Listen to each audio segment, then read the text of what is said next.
प्रमुख इंडस्ट्रियलिस्ट उनके और जो गणमान्य लोग जो इंडस्ट्रीज़ के अंदर काम कर रहे हैं, ऐसे सब लोगों की जिनकी यूनियंस थी, उन सबसे हमने बात की। देखिए, आज प्री बजट को लेकर के हमारे सभी गुरुग्राम के प्रमुख इंडस्ट्रियलिस्ट उनके और डिक्की और उसके साथ रियल एस्टेट के साथ साथ और जो गणमान्य लोग जो इंडस्ट्रीज़ के अंदर काम कर रहे हैं, ऐसे सब लोगों के जो उनकी यूनियंस थी, उन सब से हमने बात की। उनके सुझाव आए हैं, अच्छे सुझाव उन्होंने दिए हैं, क्योंकि ये छठा प्री बजट कंसल्टेशंस ये अलग अलग क्षेत्र के अंदर हमारा रहता है और इसके अंदर हमने आज ये इंडस्ट्रियल्स और रियल एस्टेट्स के लोगों से आज बात किया है कि उनके क्या क्या सुझाव इसके अंदर हो सकते हैं। अच्छे सुझाव उन्होंने दिए हैं और हरियाणा प्रदेश एक विकसित हरियाणा बनने में और हमारे यहाँ पर अच्छी संख्या में इन्वेस्टर्स के लिए लोग आएँ, उसके लिए हमने उनसे सुझाव लिए थे और हमने कहा कि हम 2025 में एक न्यू इंडस्ट्री पॉलिसी वो भी हम लेकर के आ रहे हैं, ताकि और ज़्यादा इन्वेस्टर्स हरियाणा के अंदर आ सकें। और हमने अपने संकल्प पत्र में भी कहा है कि हम 10 जिलों के अंदर IMT हम बनाने वाले हैं, उसको लेकर के भी बजट के अंदर हमने सुझाव लिए हैं और लोगों के सुझाव जो हमारे पास आए हैं उनको हम इस बजट के अंदर शामिल करते हुए, ताकि प्रदेश को उसका लाभ मिले और लोगों का जो सुझाव आए हैं उनको भी उसका लाभ मिले, उसको हम करने वाले हैं।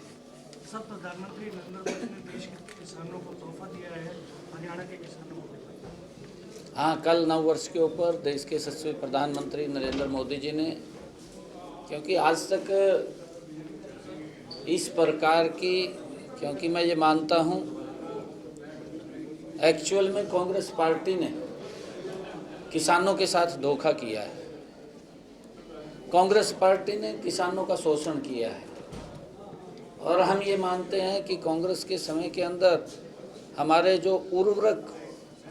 हैं उनके दाम बढ़ गए थे, चाहे DAP है, यूरिया है, परंतु उसके दाम कम नहीं हुए, वो उसका वजन किसान के ऊपर पड़ा है। आदरणीय मोदी जी ने कल भी बैठक करके जो DAP और यूरिया के दाम बढ़े थे पिछले दिनों, पीछे भी सब्सिडी दी थी और कल भी 38,500 करोड़ रुपए की सब्सिडी का ऐलान किया है। हम स्वागत करते हैं, इसका हमारे किसानों को बड़ा लाभ वो मिलेगा, उनके ऊपर कोई दबाव नहीं पड़ेगा, उसके खर्चे कम होंगे, उसकी इनकम बढ़ेगी, उसकी पैदावार ज़्यादा होगी। और ये चिंता अगर कोई कर सकता है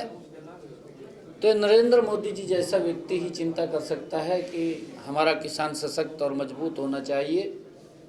आदरणीय प्रधानमंत्री जी ने इस बात को लेकर के भी कहा था कि हमने 4 स्तंभ के ऊपर काम करना है देश के अंदर। किसान है, जो उन्होंने ज्ञान की बात कही थी, गरीब है, युवा है और नारी है और हमारा अन्नदाता है, किसान है। अगर इनके हित के लिए, इनकी मजबूती के लिए हम काम करेंगे तो भारत ये विकसित राष्ट्र बनेगा, ये सशक्त भारत बनेगा। उसको लेकर के मैं आदरणीय प्रधानमंत्री जी का धन्यवाद करना चाहूँगा कि उन्होंने आने वाले समय के लिए जो 38,500 करोड़ रुपए की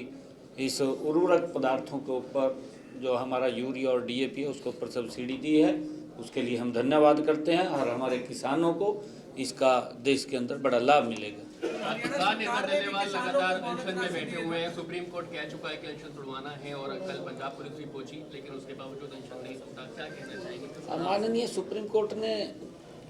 एक कमेटी का गठन किया हुआ है और कमेटी भी वो संपर्क में है और पंजाब सरकार को कहा है कि आप उसको देखिए, उनसे बातचीत कीजिए और हम ये मानते हैं कि हमने हरियाणा के अंदर किसान की 100% फसल एमएसपी पर खरीदने का निर्णय किया है। अन्य चाहे पंजाब के हैं, किसानों को वहाँ दिक्कत आ रही है, वहाँ की सरकार ज़रूर उनसे बात करे, उनको इस बात का आश्वासन दे कि वहाँ के किसान की फसल को एमएसपी पर खरीदेंगे। सर, हरियाणा सरकार ने भी नए साल पर किसानों को बोनस राशि दी है, कैसे देखते हैं सर? नए साल से किसानों से शुरुआत की हरियाणा सरकार ने। देखिए, क्योंकि धान की फसल के कारण जिस प्रकार से बरसात कम हुई थी और हमारे किसान का खर्चा ज़्यादा हो गया था, उस खर्चे को कम करने के लिए प्रति एकड़ 2000 रुपये वो बोनस के रूप में किसान के खाते के अंदर पहुंचाया है। लगभग 1000 करोड़ के करीब में ये किसान के खाते के अंदर गया है, क्योंकि हमारी सरकार किसान हित के लिए, किसान की मजबूती के लिए निरंतर काम कर रही है और आगे भी करती रहेगी। ये क्योंकि कहीं पर भी अगर कोई दिक्कत परेशानी आती है, जैसे अभी बेमौसमी ये बरसात हुई है और बरसात के अंदर ओलावृष्टि हुई है, ओलावृष्टि के कारण कुछ हमारी फसलों को नुकसान हुआ है। हमने पोर्टल को उसको खोला है ताकि लोग जो उनका खराबा हुआ है, क्षतिपूर्ति पोर्टल को हमने खोला है, उसके ऊपर रजिस्ट्रेशन कर सकें और उसका खराबे का मुआवजा पिछले दिनों भी सरकार ने लगातार पिछले 10 वर्षों के अंदर अगर हम बात करें 13,500 करोड़ रुपया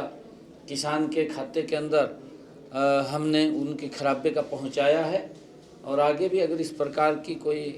प्राकृतिक आपदा आती है उसके लिए सरकार